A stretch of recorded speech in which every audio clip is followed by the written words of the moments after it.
everyone, my name is Cynthia and I am one of the eye nurses from London. Today I am going to talk about blepharitis and dry eyes, which are very much related to each other and are in fact inseparable. I tell you why. So, what is blepharitis? Blepharitis is the inflammation of the oil glands of the eyelids or the meibomian glands of the eyelids. So, this is the normal human eye. That's your eyelashes. And where the eyelashes are, we have about 30 to 40 oil glands on the upper lid and on the lower lid. And the purpose of these oil glands or meibomian glands are to produce oil on the surface of the eyeball so that our eyes are always wet and moist all the time, so that our eyes are always comfortable every time we look up, down, left, and right. So, when you have blepharitis, these meibomian glands or oil glands are inflamed. And when these meibomian glands are inflamed, it loses its ability to produce oil on the surface of the eye. And if there is not enough oil lubricating the surface of the eye, you end up with dry eyes. Do you see the relationship of blepharitis to dry eyes? Okay. So, there are two types of blepharitis. One is the anterior blepharitis. Anterior blepharitis is usually caused by staphylococcal and streptococcal bacteria. And it looks like white, crusty dandruff flakes stuck at the base of the eyelashes. You see that? The eyelashes look very sticky. Whereas the posterior blepharitis, it is also caused by staphylococcal bacteria such as the aureus and epidermidis, and also the propionibacterium acne, resulting in the meibomian gland dysfunction. Again, you see the relationship of blepharitis to dry eyes. Meibomian gland dysfunction. When the meibomian glands are dysfunctional, the production of oil on the surface of the eyeball will also be dysfunctional. And if the production of oil on the surface of the eyeball is dysfunctional, obviously you end up with dry eyes. Okay? So, the posterior blepharitis,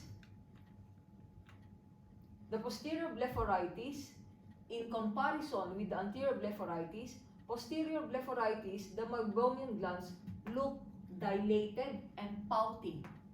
The eyelashes look very oily and greasy. Okay? So, what are the causes of blepharitis? There are many causes of blepharitis.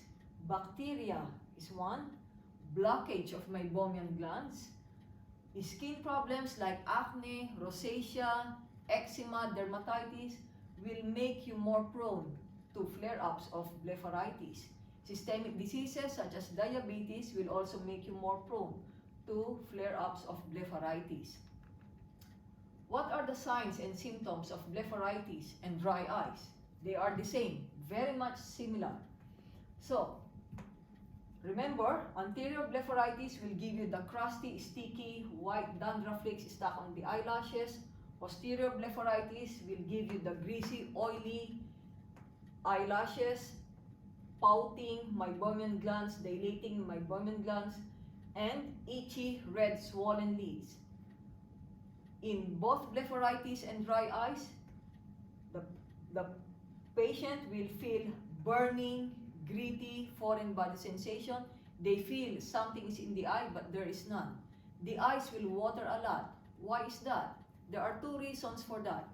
First, when your eyes are dry, your eye's number one compensatory mechanism is to produce more tears. That's why it waters a lot.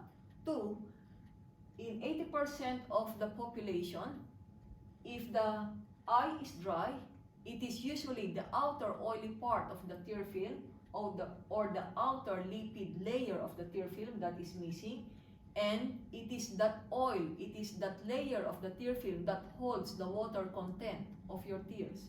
So if there is no oil holding the water content of your tear film, then your eyes will water a lot. Okay? I will go over in detail about the 3 parts of the tear film later on. So, is there a cure for blepharitis and dry eyes? Unfortunately, there is none. But there are treatments for blepharitis and dry eyes. And blepharitis and dry eyes are very manageable, very treatable. How do you treat it? First and foremost is hot compress. Hot compress means the application of heat or heat mask such as the Optase heat mask with your eyes closed. Leave it there for about 2 minutes. And why do we advise heat? It's because the scientific principle of the heat is it dilates. So when you leave the heat or heat mask there, it dilates the pores or the openings of the meibomian glands, encouraging the oil to come out. It dilates these orifices. Okay? Also, the purpose of the heat is to melt the oil, soften it, discharge it. Number 2, massage. Why do we advise massage? It is to milk out the oil to come out. So how do you do that? You close your eyes. For the upper lids, use your fingers or the cotton buds, downwards stroke. Yes. For the lower lids, upwards stroke. By doing the lid massage, you are milking out the oil to come out. Okay? Number 3, lid cleaning. How do we clean the lid margins and why do we clean that? So we clean the lid margins because obviously blepharitis gives you the white crusty flakes stuck at the base of the eyelashes. It looks like you have dandruff on your eyelashes. So you clean it with the lid wipes. These Optase lid wipes are preservative free and they are tea tree based oil wipes which are very soothing and very comforting to the lid margins. Then eye lubricants. Eye lubricants come in different forms. They come in the form of drops, gel, ointment, or spray. Which one is the best? If you will ask me, it is the ointment. Why? Because ointment stays the longest in the eye, minimum 6 hours. However, we only advise the use of eye ointment lubrication at night because if you use it during the day, being an ointment, it is a cream, it can be smeary and smudgy to your vision. It can affect your vision temporarily. Your eyes normally blinks 20 times per minute. Blinking produces lubrication on the surface of the eye. During the day, we advise the use of either Optase eye drops or eye gel 4 times to 6 times a day. These Optase eye drops and Optase eye gel are preservative free, phosphate free. You can use it 4 times to 6 times or even more, especially if your activity is always staring or you blink less, such as computer work, reading, driving, watching TV, etc. Eye spray are also advised, especially for those who have fear in putting eye drops or anything close to their eyes. Eye sprays for lubrication for dry eyes can be used from a distance from your eyes. Okay? Omega-3. Omega-3 can be taken in the form of supplements or you can add it to your diet. Supplements such as fish oil or primrose oil tablets can be taken to get more oil. Dietary modifications such as addition of omega-3 rich foods in your diet, for example, avocados, chia seeds, flaxseed oil, fish. And then, technical devices. Technical devices such as the use of Blepharitis machine, which is a rechargeable, reusable machine, which is like the size of a pen with a foamy tip that you use and hold like a pen to clean your lid margins, the lower lid and on the upper lid.